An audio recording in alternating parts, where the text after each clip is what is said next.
दोस्तों एवं छात्र छात्राओं, आज हम फिर तैयार हैं एक नया टॉपिक लेकर के। आज सबको पता है कि अपवाद तंत्र का बहुत बड़ा टॉपिक था, 5-6 क्वेश्चन आते हैं उससे सभी प्रतियोगिता परीक्षाओं में, चाहे रेट भर्ती, टीचर्स भर्ती हो या फिर बीएड, प्री बीएड या कहें प्री बीएसटीसी, राजस्थान पुलिस पटवारी, अभी टीडी नियंत्रण के लिए भी भर्तियां आएंगी, तो उसमें भी सभी में आएंगी। कहने का अर्थ ये है कि कोई भी एग्जाम ले लीजिए, अपवाद तंत्र से 3-4 क्वेश्चन आ ही जाते हैं। वो हमारा पूरा हो गया है। अब कई बच्चे पूछते हैं कि सर राजस्थान पुलिस का एग्जाम कब होगा? जुलाई में संभावित है, अखबारों में आ रहा है। बता देता हूँ मैं आपको कि जुलाई में तो नहीं होगा पेपर, ये तो कन्फर्म तय है। लेकिन जुलाई में नहीं होगा तो इसका मतलब ये थोड़ी है कि भाई ज़्यादा समय लगेगा इसमें। मान लीजिए लास्ट जुलाई में पेपर अगर संभावित हो और अगर जुलाई में नहीं हो पाया, अपना अगस्त मान लीजिए, अगस्त भी निकल गया और फर्स्ट अगर सितंबर में हो गया, तो 1 महीना अगर और मिल जाए आपको तो कौन सी बड़ी बात हो जाएगी।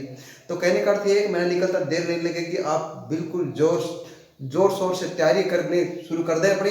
अभी फिर आप ये बैठे रह जाएंगे कि ये क्या हो गया है। इस लॉकडाउन में भी, अर्थात कहें तो इस महामारी के बीच में भी कैसे परीक्षा होगी, क्योंकि अब परीक्षाएं तो होंगी। अब हमें जीना होगा इस बीमारी के साथ साथ, क्योंकि ये बीमारी धीरे धीरे अपने शरीर है ना, ये कंट्रोल खुद कर लेगा इस बीमारी को।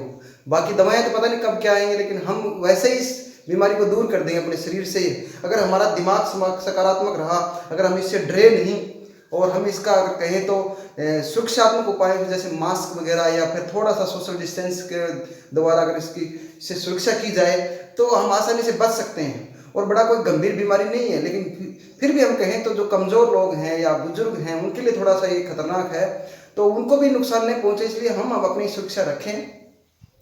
सबको पता है, काफ़ी 2-3 महीने हो गए इस महामारी के दौरान, सबको पता है कि भाई ये क्या बीमारी है, तो इसलिए मैं ज़्यादा इस पर चर्चा नहीं करूँगा। मैं अपने टॉपिक पर आता हूँ। आज अपना टॉपिक का नाम है कृषि। देखिए कृषि है, इसके बगैर तो काम चलता ही नहीं। राजस्थान में अगर कृषि नहीं तो हम ये मान लीजिए राजस्थान ही नहीं, क्योंकि राजस्थान का मूलभूत और जो भी कहे जो कार्य है, अर्थात श्रमिक हैं या जो भी जिस पर हम टिके हुए हैं, हमारी आधारभूत जो रीढ़ की हड्डी है वो है कृषि। और कृषि बगैर हमारा काम नहीं चल सकता।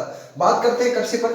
तो देखिए कृषि की बात करूं मैं तो पहला जो प्रश्न बनता है कृषि पर वो ये बनता है कि राजस्थान की लगभग, बता देता हूं आपको, 70%, राजस्थान के बारे में बात कर रहा हूं मैं, 70% जनता है वो किस पर टिकी हुई है?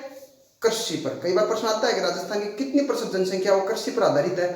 70% जनसंख्या आधारित है, वो चाहे प्रत्यक्ष हो चाहे अप्रत्यक्ष हो। मान लीजिए कोई तो सीधा खेती में वो जैसे किसान के रूप में काम करता है, या कोई उसके अलावा जो अप्रत्यक्ष रूप से जुड़े हुए, मान लीजिए उस किसान का जो उपज है उसको मंडी तक पहुंचाता है। कोई किसानों के लिए ये जो नाबार्ड के द्वारा सड़कें बढ़ती है, सड़कें बना रहा है, तो वो कहने का रोजगार तो मिल ही रहा है। कोई पशुपालन कर रहा है, तो कुल मिलाकर के 70% जनसंख्या है वो किस पर टिकी हुई है? ध्यान रहे, ये कृषि पर निर्भर है। नंबर 2, दूसरा प्रश्न है कि कृषि को मानसून का जुआ कहते हैं। मानसून का जुआ, राजस्थान में कृषि को मानसून का जुआ कहते हैं। किसको कहते हैं मानसून का जुआ? तो कृषि को कहते हैं। क्यों कहते हैं भाई?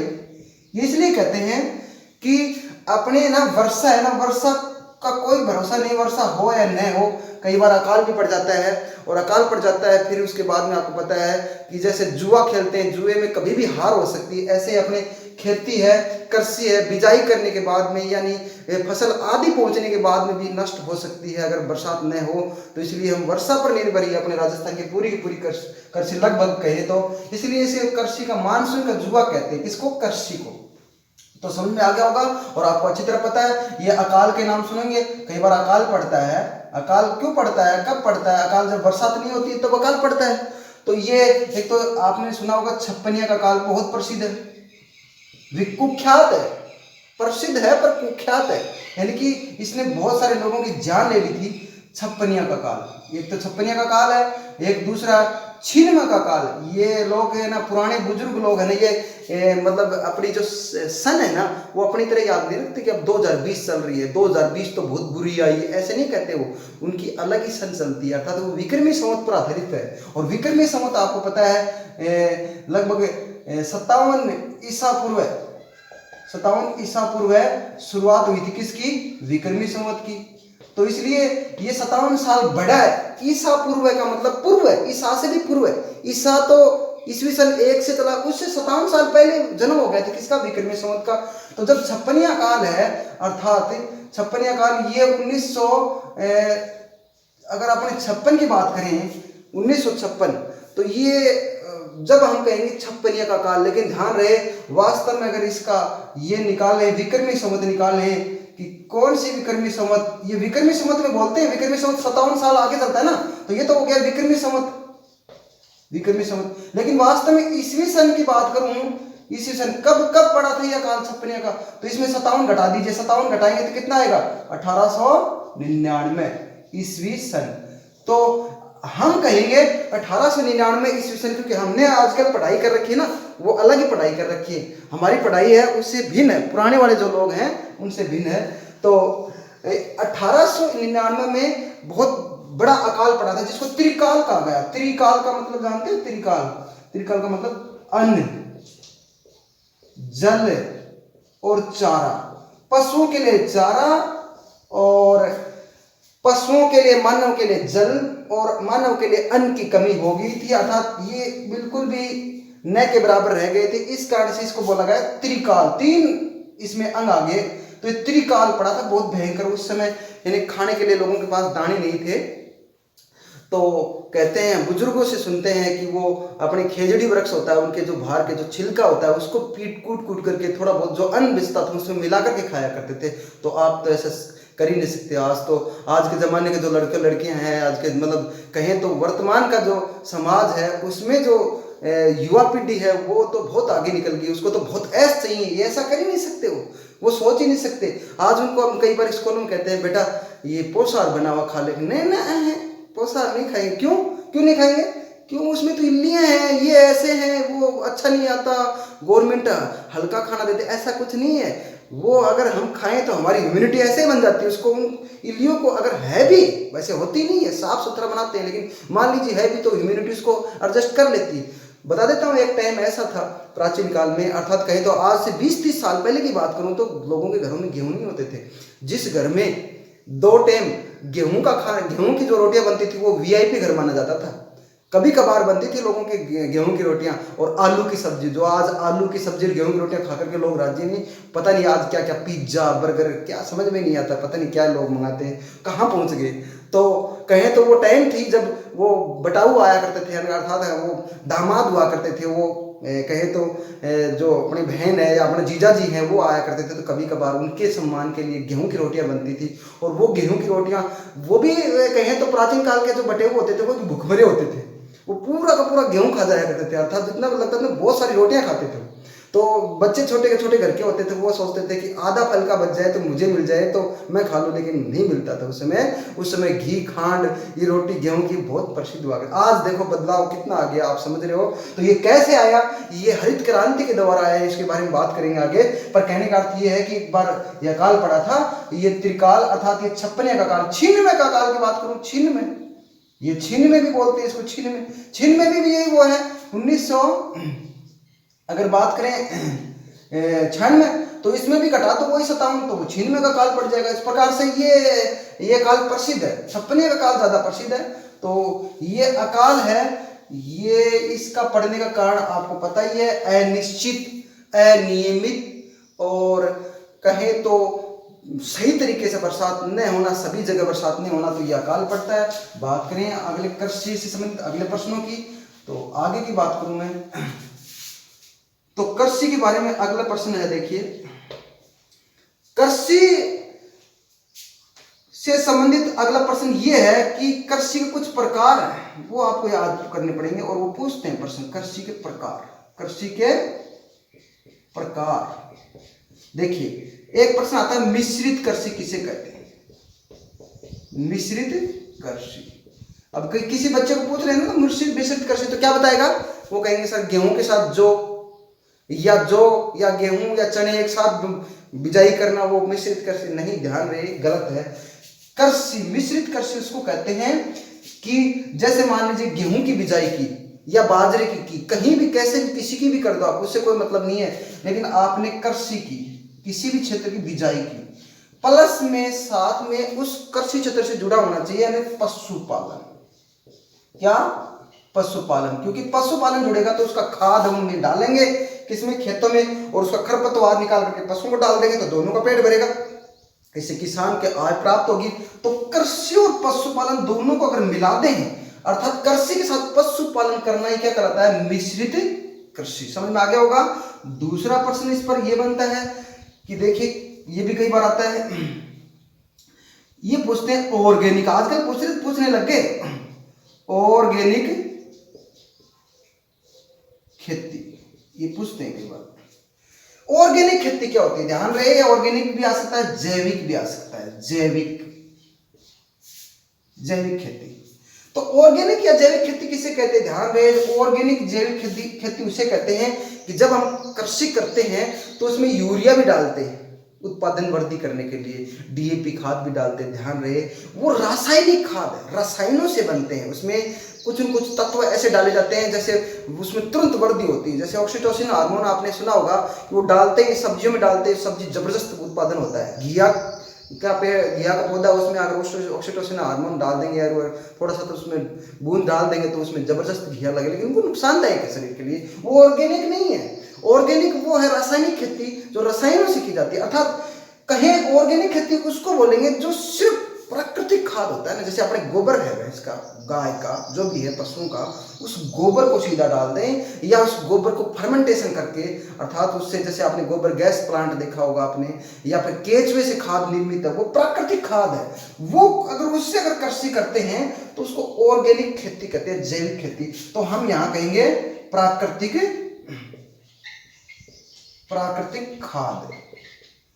खाद जिसमें डालते हैं, प्राकृतिक खाद से की जाने वाली खेती है, वो क्या कहलाती है? ऑर्गेनिक खेती। समझ में आ गया होगा। जैविक खेती अपने, ध्यान रहे, भारत की बात करूं तो एकमात्र राज्य ऐसा है जहां ऑर्गेनिक खेती होती है, और वो कौन सा है आप बता सकते हैं? समझो, अगर आपने कभी पढ़ा हो तो बताओ कोई।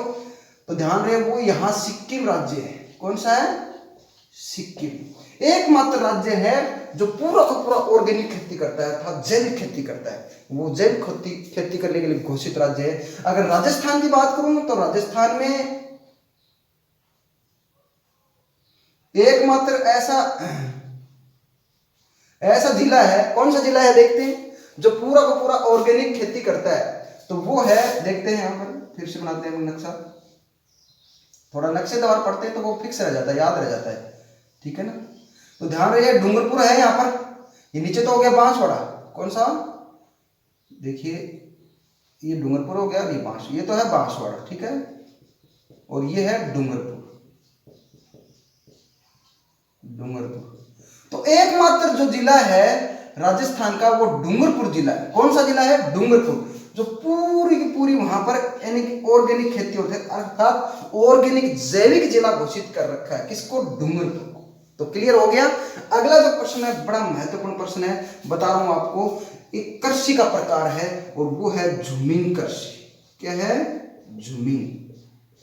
झूमिंग का मतलब कोई झूमना नहीं है कि झूम झूम करके नाच नाच करके कृषि करते, ऐसा नहीं है। झूमिंग को हम स्थानांतरित भी कहेंगे, स्थानांतरित कृषि, दूसरा नाम है इसका, नाम से स्पष्ट, स्थानांतरित, स्थान का अंतर डाल करके, अर्थात देखिए ये स्थानांतरित कृषि या झूमिंग कृषि कहाँ होती है? ये अपने पूर्वोत्तर भारत में होती है। जैसे कहें तो नागालैंड, नाम सुना होगा आपने, नागालैंड है, मणिपुर है, मिजोरम है, इस पूर्वोत्तर क्षेत्र में मेघालय है, इन क्षेत्रों में कौन सी खेती की जाती है? तो बताएंगे झूमिंग या स्थानांतरित कृषि। ये आदिवासी लोग करते हैं, और आदिवासियों को इतना ज्ञान नहीं है कि वो पर्यावरण के बीच में अर्थात जंगलों में रहते हैं और वो जंगलों को जला देते हैं, यानी पहाड़ी भाग हैं, पहाड़ों में जो वन है उन वनों को जला देते हैं, आग लगा देते हैं उनको, और वो उससे जो खाद बनती है अर्थात राख बनती है ना, वो राख भी कार्बन होता है उसमें भी, वो भी खाद के रूप में काम करती है। तो वनों को जला देते हैं, तो जलाने के बाद में वो जमीन है वो उपजाऊ हो जाती है, और उपजाऊ होने के बाद में उसमें खेती करते हैं, और एक साल उसमें उत्पादन अच्छा होता है, अगले साल उसको छोड़ देते हैं, अगली जगह आग लगा देते हैं। इसके प्रकार मतलब स्थान बदल बदल कर की जाने वाली कृषि को स्थानांतरित कृषि कहते हैं। समझ में आ गया होगा। तो ये स्थानांतरित कृषि अपने राजस्थान में भी होती है। कहाँ होती है? राजस्थान में होती है, लेकिन राजस्थान में इसका नाम अलग है भाई। देखते हैं स्थानांतरित कृषि कहाँ कहाँ होती है अपने राजस्थान में। तो बात करता हूँ मैं फिर से वही दक्षिण राजस्थान की बात कर रहा हूँ। देखिए ये तो है बांसवाड़ा, ये डूंगरपुर और ये है उदयपुर। ठीक है, ये उदयपुर, ये डूंगरपुर और ये हो गया बांसवाड़ा। कई बार मेरे साथ मजाक करते हैं, ये गुरुजी है ना, मैप वाले गुरुजी हैं, जहां जाते हैं वहां नक्शा तो सबको सिखाई देते हैं। और मैं ये वास्तव में ही नक्शे के द्वारा ही साथ में चलता हूँ, क्योंकि नक्शे से अगर हम सीखते तो स्थायी ज्ञान हमेशा जिंदगी भर याद रहता है। और नक्शा तो आपको पता है वैसे भी फायदेमंद है, क्योंकि हम कहीं जाते हैं तो हमें पता रहता है कि अभी ये शहर आएगा, ये लाइन है, ये नदी आ गई बीच में, तो पूरा दिमाग सेट हो जाता है उससे। और कुछ नहीं तो मैं और कुछ भी नहीं सिखा सकता हूँ, तो मैं ये तो मानता हूँ कि मैंने नक्शा तो सिखाया, ये इतनी भी बड़ी खुशी है मेरे को। तो ध्यान रहे, उदयपुर, डूंगरपुर, बांसवाड़ा, 3 जिलों में ये खेती होती है। कौन सी? स्थानांतरित या झूमिंग कृषि। लेकिन यहाँ राजस्थान में इन तीनों जिलों में अपने इस खेती को झूमिंग नहीं करते, इसका नाम अलग है। और वो क्या है? वो है वालरा। क्या नाम है? वालरा कृषि, या दाजिया कह दे इसे, दाजिया, या चिमाता कह दे, बात एक ही है, चिमाता। ये दाजिया और चिमाता तो भील लोग कहते हैं, और वालरा कहते हैं सहरिया। सहरिया 12 में ज्यादा है, लेकिन ध्यान रहे ये एक ही बात है। अपने प्रश्न कई बार आता है, वालरा कृषि किन जिलों में नहीं की जाती है, किस जिले में नहीं की जाती है? ऑप्शन में जाए बांसवाड़ा, डूंगरपुर, उदयपुर, प्रतापगढ़। तो ध्यान में प्रतापगढ़ हटा देंगे, या फिर और अगर जो जिले हटा देंगे। यानी 3 जिले हैं ना, यहाँ पर क्या कौन सी खेती की जाती है? वालरा कृषि। अर्थात दाजिया चिमाता उसको कहते हैं जो मैदानी भागों में वनों को जलाकर करते हैं। ये करते हैं पहाड़ी भागों में वनों को जलाते हैं, बस ये आदिवासी क्या करते हैं? वनों को जला करके। तो ध्यान रहे, वनों को जला करके की जाने वाली जो कृषि है वो क्या कहलाती है? झूमिंग, स्थानांतरित। या राजस्थान में कहें तो इसका क्या नाम देंगे? वालरा या चिमाता का दे, दाजिया का दे, बात एक ही है। ये दाजिया कृषि। तो समझ में आ गया होगा आपको, ये भी क्लियर हो गया। अब अगली कृषि की बात करता हूं। ये तो अपने स्थानीय नाम बोलते हैं। बारानी का नाम सुना होगा, बारानी कृषि सुना कभी आपने? बारानी वो होती है जो पूर्ण रूप से वर्षा पर निर्भर होती है, बारानी। एक होती है सिंचित कृषि। सिंचित तो वो होते हैं जो अपने ट्यूबवेल से सिंचाई करते हैं, वो सिंचित कृषि होती है। लेकिन बारानी सिर्फ पूर्ण रूप से किस पर निर्भर होती है?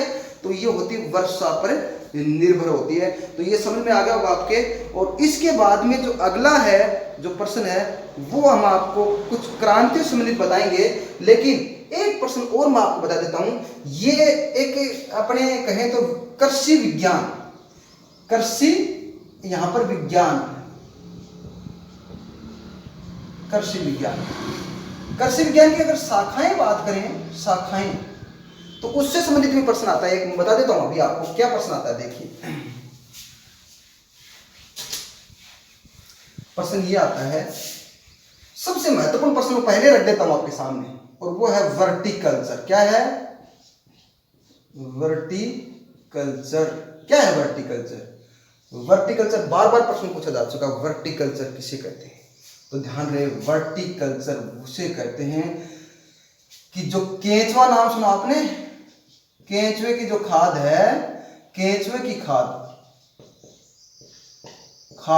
केंचुए की खाद अगर डालते हैं हम खेत में, उस केंचुए की खाद डाल करके अगर खेती की जाती है तो उसे क्या कहते हैं? वर्टिकल्चर। सबसे ज्यादा बार प्रश्न पूछा जा चुका है ये, और यही आता है। इसके बाद में तो एपीकल्चर भी है, एपीकल्चर है, और विटीकल्चर है। विटीकल्चर है वो अंगूर की खेती को कहते हैं। एपीकल्चर है वो मधुमक्खी पालन कहलाता है। मधुमक्खी पालन सुना होगा आपने, मधुमक्खी पालन को क्या कहते हैं? एपीकल्चर। ऐसे ही और भी है, पीसी कल्चर है। पीसी कल्चर मछली पालन से संबंधित है, पीसी कल्चर, ठीक है ना, ये मछली पालन से संबंधित है। तो ये आपके पूछते नहीं, कम पूछते हैं, ये महत्वपूर्ण है वर्टिकल्चर वाला। तो क्लियर हो गया होगा आपके ये भी। और अगले इसके बाद में कुछ बात करते हैं कुछ क्रांतियों की, यानी अपने राजस्थान में क्रांति से संबंधित भी आता है प्रश्न कि कौन सी क्रांति कब क्या शुरू हुई और उसका क्या मतलब है क्रांति का, ठीक है ना। तो उसके बारे में बता देते हैं आपको। आज थोड़ी सी दिक्कत है, अभी जा नहीं पाया, बाजार जाएंगे स्याही लेंगे, इसमें अपने पेन की स्याही है वो खत्म हो गई है ना, तो मजबूरी है पर निकालते हैं। फिर भी आपके लिए टाइम, देखो पसीना आ रहा है, फिर मैं कोशिश कर रहा हूँ आपके लिए, नहीं तो मैं भी आराम से कूलर चला करके सोता। ठीक है ना, पर सोएंगे नहीं, हम आपको जगाए रखेंगे, आप भी जगे रहे, मेहनत करते रहे। अगर आप मेहनत करेंगे, कुछ सीखेंगे, तो हो सकता है पता नहीं क्या विकास कर दे, देश के लिए वो काम आएगा, हमारा देश आगे बढ़ेगा उससे, और हम भी आगे बढ़ेंगे, अड़ोस पड़ोस भी आगे बढ़ता है उससे। तो आपको और कुछ नहीं तो आपके दुश्मन भी है ना, वो आपसे देख करके फलाना लागो टाबर, फलाना टाबर क्या लागो, तो क्यों आओ कौन तो वो टाबर बड्डे हो भाई जब लाग गया ना, तो अब आप देख रहे ना, वो कम से कम दुश्मन भी तैयार हो गए, मारो टाबर क्यों लागे भाई, माला ने पढ़ाऊंगा। तो कुल मिलाकर के फायदा ही फायदा है पढ़ने से, ठीक है। पर पढ़ा सबसे ही नहीं जाता, आजकल के बच्चे ज्यादातर है ना मोबाइल सबके हाथ में, पढ़ने के नाम पर सब घर वालों ने ऑनलाइन पढ़ाई के लिए ना मोबाइल दिला दिया है सबको, और 15-15 हजार रुपये का बढ़िया बढ़िया मोबाइल है, मेरे पास 5,000 रुपये का मोबाइल है, उससे मैं वीडियो बना रहा, सोचिए आप। और आप 15-15 हजार में क्या करते हो, पूरे दिन रात दिन बस वो पता नहीं क्या टिकटॉक फलाना, मैं तो आज तक टिकटॉक को जानता ही नहीं, लोग कहते हैं टिकटॉक सर नहीं है आपके पास, में टिकटॉक को जानता ही नहीं। तो टिकटॉक पर इधर का वीडियो उधर डाल दिया, उधर की बकवास उधर डाल दी। अरे इसके बजाय आप पढ़ने के दिन है आपके, पढ़ो ना, बाद में बुढ़ापे में देखना है, टाइम पास नहीं होता, और बुढ़ापे में भी कहाँ देखने की जरूरत है आपको, मंदिर में चले जाना, पूजा कर लेना, या फिर कहीं घूम यात्राओं पर जाना ना, पाप धोना। पुराने जमाने अब ये पाप पहले इतने कर रहे धुपेंगे ही नहीं, इसलिए अपनी पढ़ाई करो, उसमें बेहतर फायदा है। बात करते हैं कुछ क्रांतियों की, हर कृषि से संबंधित क्रांति। अब क्रांति क्या करें, हमारी क्रांति तो होगी भाई, ये क्रांति पेन चल नहीं रहा, ठीक है ना। मैं सोच रहा हूँ आज जाने का विचार था, लेकिन मैं टाइम निकाल कर, चलो हरित क्रांति की बात करता हूँ। हरित क्रांति सबसे पहले है हरित क्रांति। क्या है हरित क्रांति? देखिए हरित क्रांति है ये 1966 में शुरू हुई। कब हुई? 1966 में। इस क्रांति का जनक पूछे तो जनक है नॉर्मन बोरलॉग। कौन है? Norman Borlaug. ये कहां का निवासी था? ये मैक्सिको का निवासी था।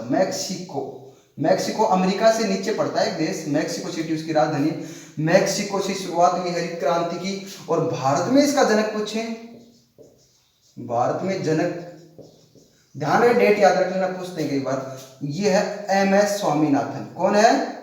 एमएस स्वामीनाथन।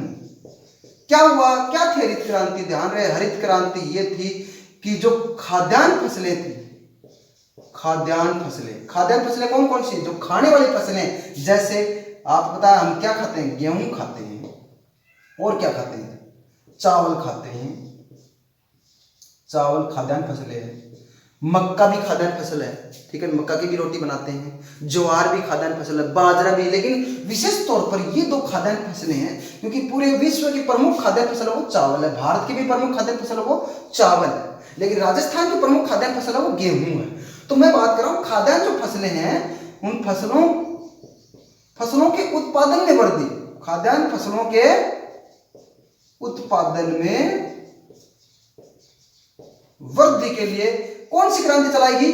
हरित क्रांति चलाएगी। तो समझ में आ गया क्यों वृद्धि के लिए? कि मैंने थोड़ी देर पहले बताया था आपको कि भाई जो पहले प्राचीन काल में ना जो गेहूं की रोटी जिस घर में बनती थी वो वीआईपी घर बन माना जाता था। तो ध्यान रहे, इसलिए ये कमी थी इनकी, तो इनका बढ़ावा देने के लिए कि ताकि खाद्यान्न फसलें बढ़ जाएं, तो सबके घर में ये गेहूं चावल अच्छी तरह उपलब्ध हो जाए। तो और जब भी अकाल पड़े तो सुरक्षित भंडार है वो काम में आ जाए। कुल मिलाकर के इसलिए हरित क्रांति चलाई गई। तो हरित क्रांति समझ में आ गई। हरित क्रांति का प्रमुख उद्देश्य क्या था? खाद्यान्न फसलों के उत्पादन में वृद्धि। इसका सबसे ज्यादा प्रभाव किस पर पड़ा? तो गेहूं पर। यानी हरित क्रांति से सबसे ज्यादा उत्पादन किस फसल का बढ़ा? तो उत्पादन सबसे ज्यादा बढ़ा किसका? गेहूं का। ये ध्यान रख लेना। और दूसरे नंबर पर किसका बढ़ा? पहले नंबर पर गेहूं का, दूसरे नंबर पर चावल का उत्पादन बढ़ा। आपको पता आज गेहूं चावल की कोई कमी नहीं, भारत निर्यात कर देता है, इतना ज्यादा उत्पादन होता है। और ध्यान रहे एक नेगेटिव प्रश्न यह याद रखते हैं, नकारात्मक प्रभाव। अर्थात हरित क्रांति से आपने कभी सुना भी नहीं होगा, हरित क्रांति से ऐसी कौन सी फसल है जिस हरित क्रांति के कारण उस फसल को नुकसान हुआ भारत में, अर्थात उसमें उत्पादन में कमी आ गई है। और वो है, ध्यान होगा आपको, कौन सा?